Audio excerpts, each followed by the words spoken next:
Bem-vindo ao podcast A Bíblia Nossa de Cada Dia, onde mergulhamos nas Escrituras Sagradas, capítulo por capítulo, para encontrar sabedoria, orientação e inspiração para nossas vidas. Juntos exploraremos as histórias, os ensinamentos e os temas profundos da Bíblia, descobrindo como a palavra de Deus pode nos transformar e nos ajudar a viver uma vida plena e significativa. Prepare-se para uma jornada de fé, conhecimento e crescimento espiritual.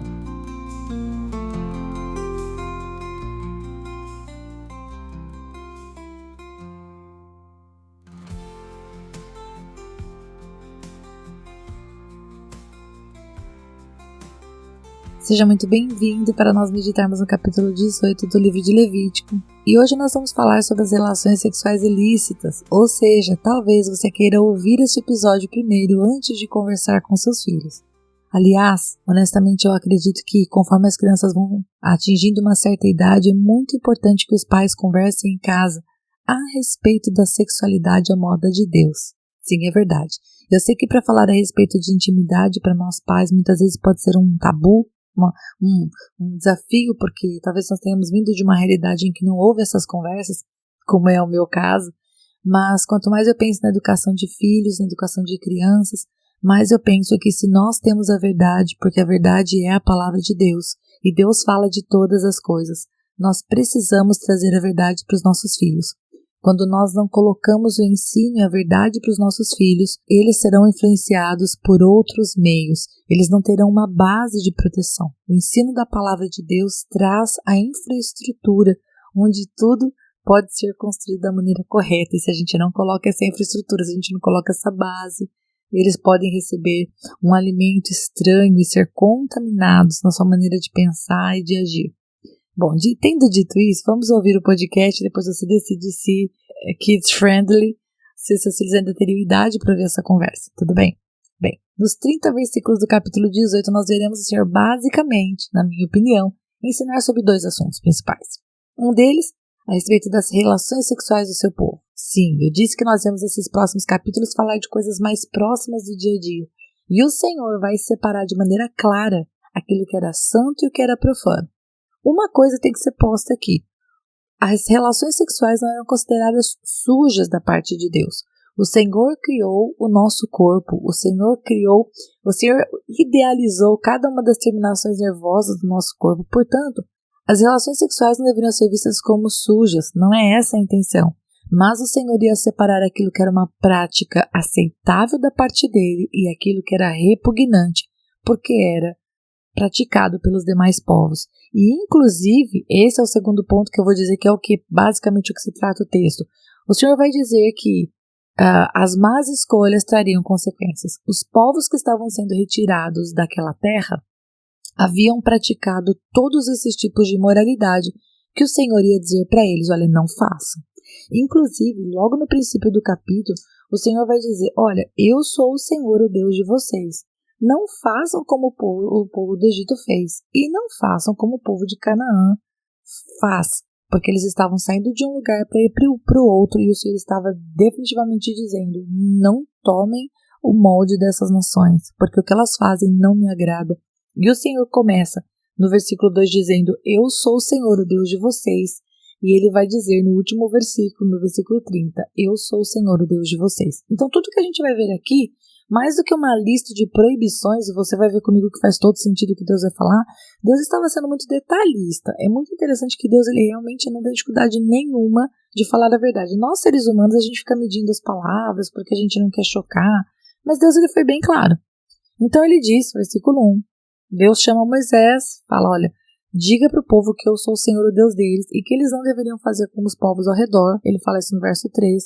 Eles deveriam andar segundo aquilo que Deus estava dizendo para eles.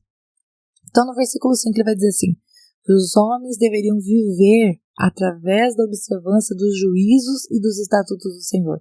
E esse texto, que diz assim, que eles deveriam viver de acordo com esses preceitos e por eles viverá, que está escrito aqui na versão da minha Bíblia, ele é mencionado em 2 textos. Um deles, aliás, ele é mencionado em muito mais de 2. Eu peguei Gálatas 3:12, quem fala isso é Paulo. Paulo vai dizer, ora, a lei não procede da fé, Mas aquele que observar os seus preceitos, por eles viverá. Esta fala do por eles viverá, de observar os preceitos, é baseado em Levítico capítulo 18, verso 5. Jesus também falou sobre isso. Em Lucas 10, 28, diz assim: Então Jesus lhes disse: Você respondeu corretamente, faça isto e você viverá. E por último, posso mencionar mais um? Romanos, ou seja, Paulo de novo, só que agora falando aos romanos e não aos gálatas. Paulo vai dizer em Romanos 10, 5, Ora, Moisés descreve assim a justiça que procede da lei. Aquele que observar os seus preceitos, por eles viverá. Ou seja, veja que Paulo e também Jesus Cristo, no Novo Testamento, vão atestar que as palavras dadas a Moisés vieram de Deus e que sim, eram verdades das Escrituras, eram verdades do Senhor para aquele povo. Quem vivesse pela lei, por ela viveria. E do verso 6 ao verso 18, dividindo em setores, em seções, o texto, do verso 6 ao verso 18, Deus vai descrever todos os tipos de relações sexuais que eles deveriam evitar. Ele disse, não façam isso, não façam isso, não façam isso. No princípio, quando a raça humana ainda estava sendo estabelecida, queridos, as relações familiares, sexuais familiares, elas eram necessárias. Foi assim que surgiu todos os povos. Foi dessa união mesmo, né? Pessoas dentro da sua parentela se casando. Foi assim que surgiu. Mas agora, Deus proibiu o casamento com parentes. E mesmo quando eles não eram parentes consanguíneos, aquele que era a esposa do tio, por exemplo, não pode, de jeito nenhum, não chegue perto dessa mulher com intenções ruins. Então, vamos ver o que Deus lista? Bom, no versículo 6 o Senhor vai dizer assim, nenhum homem deveria se aproximar de nenhuma parenta próxima. Imagine as ideias, imagine a realidade daquele momento em que as famílias moravam todo mundo junto, todo mundo próximo. Então, Deus vai dizer, não faça isso. E no versículo 6, quando diz assim, não se aproxime para lhe descobrir a nudez, gente, não é somente tirar a roupa da pessoa e olhar, está falando mesmo de relações sexuais, é assim que está escrito. E o Senhor começa listando desde o versículo 7 algo que pra gente, talvez moralmente na nossa cabeça não cabe uma realidade dessa, mas se está escrito, se você vê, por exemplo, numa pia do shopping escrito, não lave o pé aqui, está escrito, não lave o pé aqui, porque com certeza alguém já lavou o pé naquele lugar, não é mesmo? Então tem precedente, por isso, já aconteceu antes, por isso tem o bilhete. Deus vai começar o versículo dizendo assim, não tenha relações sexuais com a própria mãe. Porque isso é abominação. Para Deus isso é fora de cogitação. Então, se naquela época o Senhor já tinha que dizer para o povo, olha, vocês não vão fazer igual o Egito faz, vocês não vão fazer igual Canaã faz, vocês não têm relacionamento sexual com a própria mãe. Está se dirigindo aos homens, né? No versículo 8 vai dizer, também não terão com a madrasta. Por quê? Com a madrasta ou qualquer esposa do seu pai. É esposa do seu pai. Não, você não tem direito de se aproximar dessa mulher com a intenção de ter relações sexuais. 1 Coríntios capítulo 5, verso 1, inclusive, no Novo Testamento, nos mostra que um dia Paulo precisou repreender a igreja. Olha o que está dizendo. Diz assim 1 Coríntios 5, 1. Ouve-se por aí que entre vocês existe moralidade e imoralidade tal como não existe nem mesmo entre os gentios. Isto é, que alguém se atreva a possuir a mulher de seu próprio pai. Quando fala a mulher de seu próprio pai, não está dizendo que é a mãe, então nos dá a entender que poderia ser uma mulher, né, um casamento diferente ali que o pai fez, seja após a morte, seja concomitante, etc. Mas aqui está dizendo, ouve-se dizer que há uma moralidade tal que nem os gentios são capazes de cometer. Cara, Paulo está dizendo que a esses homens de Corinto, a esses cristãos de Corinto, deveria ser mais cara a questão da santidade, da pureza e de buscar fazer a vontade de Deus e não somente satisfazer os desejos da carne. Então, voltando para o nosso texto de Levítico, a madrasta, a esposa do pai, estava vedada, não era possível de ser possuída por nenhum homem, né, pelo filho. Versículo 9 vai falar meia-irmã ou irmão de criação, seja por parte de pai ou seja por parte de mãe. Isso era abominação. O homem não deveria ter relações sexuais com a minha irmã ou com a irmã de criação. 2 Samuel capítulo 13, versículo 12, conta uma história triste desta. E diz assim, e Aminon disse a Tamar, traga comida ao meu quarto e comerei da sua mão. Tamar pegou os bolos que havia feito e levou a Aminon, seu irmão, no quarto. Quando ela oferecia os bolos para que ele comesse, Aminon agarrou-a e lhe disse: venha, deite-se comigo, minha irmã. Versículo 12. Porém ela respondeu: não, meu irmão, não me force, porque não se faz uma coisa dessas em Israel. Não faça essa loucura. Se você quer ver o restante da conversa, o restante da história vai lá em 2 Samuel 13:12. Sim, eles estavam fazendo uma coisa que Deus já havia proibido na lei. É abominação. O resultado disso vai ser desgraça. Aquilo que parece que fisicamente é excitante, gostoso, não deve ser praticado. Versículo 10. Não ter relações com a sua neta, filho da filha, né? Filha do filho. Versículo 11. A filha da mulher do seu pai, né? Sua meia-irmã. E dos versículos 12 até o versículo 14, ou seja, são 3 versículos, Deus vai falar de maneira muito detalhada a respeito da tia. Ele vai dizer assim: não tenha relações com a irmã do seu pai. Não tenha relações com a irmã da sua mãe. E no versículo 14 ele vai dizer assim: não tenha relações com a esposa do irmão do seu pai. Ou seja, de todas as maneiras o Senhor está dizendo: se é tua tia, seja consanguínea ou não seja, porque é esposa do irmão do seu pai, não pode, não tenha relações. Inclusive, o versículo 16 vai falar: nem a mulher do seu irmão. A mulher do seu irmão está fora de cogitação. Inclusive, não sei se você se lembra, mas João Batista, ele foi morto porque ele fez essa acusação. Lá em Mateus 14:4, está escrito assim: porque Herodes, havendo prendido João, o amarrou e pôs na prisão por causa de Herodias, mulher do seu irmão Filipe, pois João lhe dizia: você não tem o direito de viver com ela. Embora Herodes quisesse matá-lo, tinha medo do povo, porque consideravam João como profeta. Esse João é o João Batista, né, gente? Não é o João Evangelista. E aqui Herodes teve que pôr ele na cadeia. Por quê? Porque João não parava de repreendê-lo. Por quê? Porque ele estava com a mulher do seu irmão, a tal de Herodias. João Batista acusou o pecado dele publicamente e foi parar na cadeia e foi morto por isso. Deus estava no controle. Mas para você ver, João Batista não se calou e realmente disse: olha, isso não está certo. Versículo 17. Não ter relações com uma mulher e a filha dela, nem com a filha do filho dela, nem com a filha da filha dela. Eu olho para esse versículo e fico pensando, parece que isso aqui é tão moderno, né? A gente viu umas notícias na televisão em que uma pessoa, tipo assim, namora com a mãe e depois de um tempo aí se separa e quer namorar com a filha. Isso é uma abominação, né? Ah, mas é filha de criação. Diante de Deus, para o povo daquela época, o Senhor falou: olha, não façam isso. Se vocês são o meu povo, não façam como os demais povos. Versículo 18. O casamento polígamo com irmãs era proibido, ia dar rivalidade, não ia dar certo, e nem deveria ter relações com a outra enquanto a sua mulher estivesse viva. Veja que Deus protege a família. Veja que a vontade de Deus é realmente que o homem tivesse ali a sua esposa, seus filhos, vivesse em harmonia e não fizesse como os outros povos faziam. Fico imaginando que bagunça que deviam ser com os outros povos, né, gente? Uma coisa totalmente sem regras, sem leis. E no versículo 19, o Senhor vai tocar num assunto que ele já tinha falado anteriormente.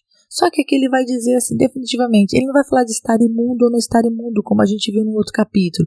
Ele vai dizer assim: não tenha relações com a mulher no seu período menstrual. Ponto. O Senhor vai dizer: olha, período menstrual, dá um tempo para a mulher, ela tá ali cuidando do seu próprio corpo. Nos dias atuais, eu diria, ela está sobrevivendo, né? Deixe ela em paz. Não tenha relações com a mulher no seu período menstrual. E no versículo 20 ele vai dizer: não tenha relações com a mulher do próximo. Que eu acho que depois de listar tantas coisas, a mulher do próximo já está até meio que no meio do assunto, né, gente? Bom, versículo 21 vai dizer assim: não entregue os seus descendentes para que se dediquem a Moloque. E, inclusive, eu aprendi há muito tempo atrás com o nosso pastor lá de Araraquara que Moloque era um deus que, tipo assim, recebia adoração. Ele era um deus amonita. E essa palavra Moloque é o que deu origem à palavra moleque. Por isso que a gente era incentivado a não chamar os meninos de moleque, porque é como se a gente estivesse mencionando o nome de Moloque sobre a vida deles. E a dedicação a esse deus Moloque envolvia sacrifícios humanos, você acredita? Sim, haviam pais que davam seus filhos para serem queimados a esse deus.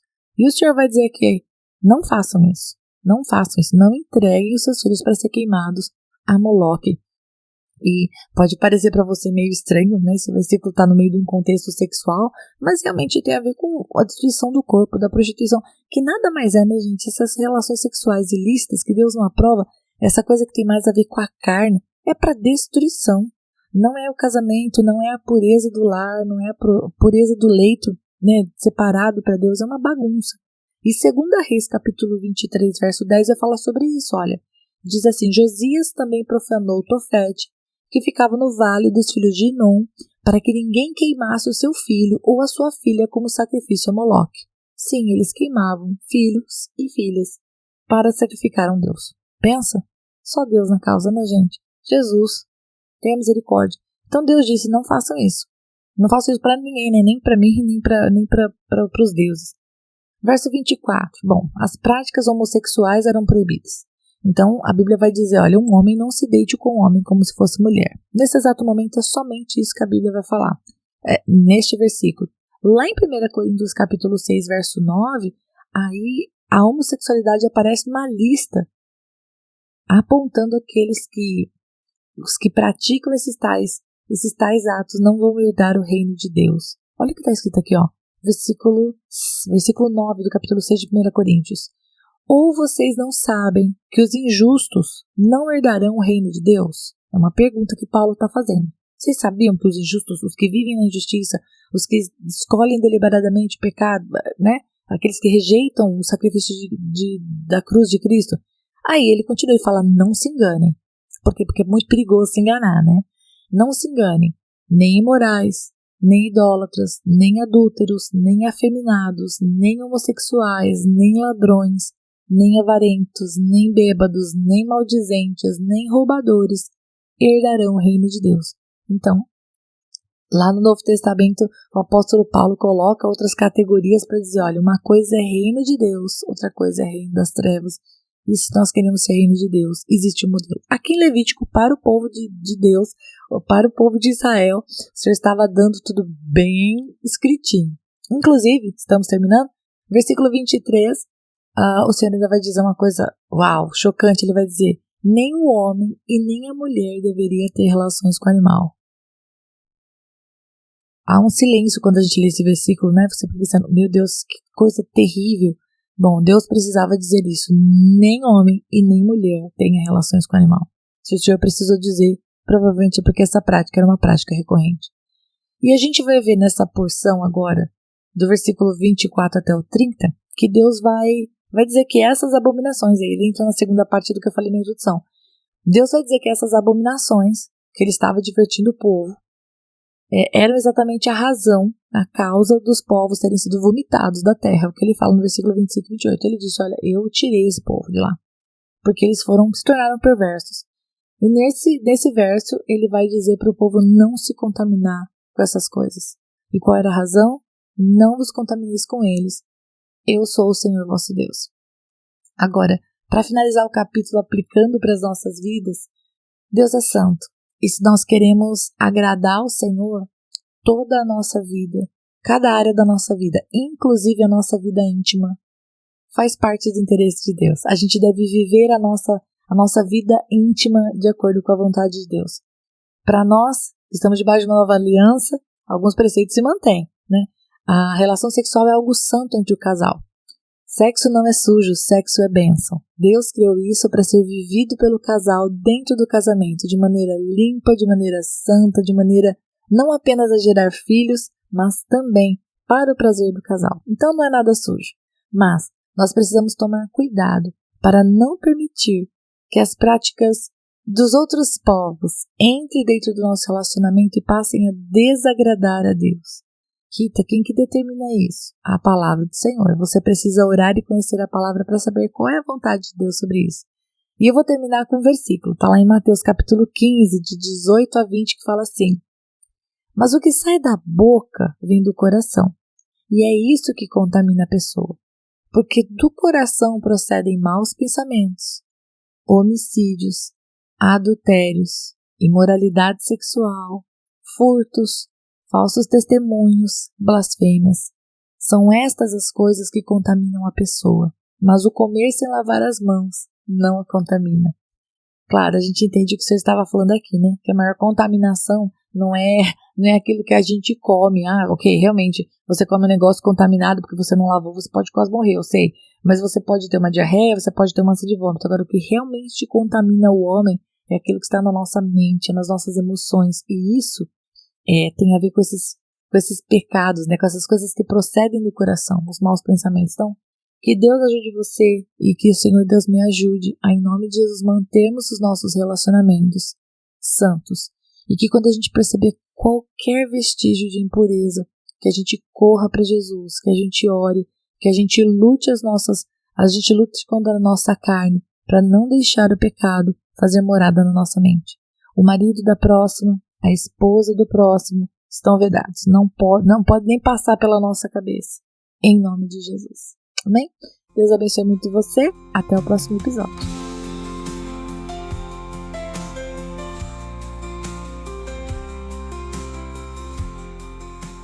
E se você ficou até agora, não vai embora não. Agora é hora de você curtir, comentar, compartilhar esta palavra, porque se ela abençoou você, ela pode abençoar outra pessoa também. E lógico, se inscreva no canal, ative o sininho, assim você não perde os próximos episódios. Deus te abençoe e até lá!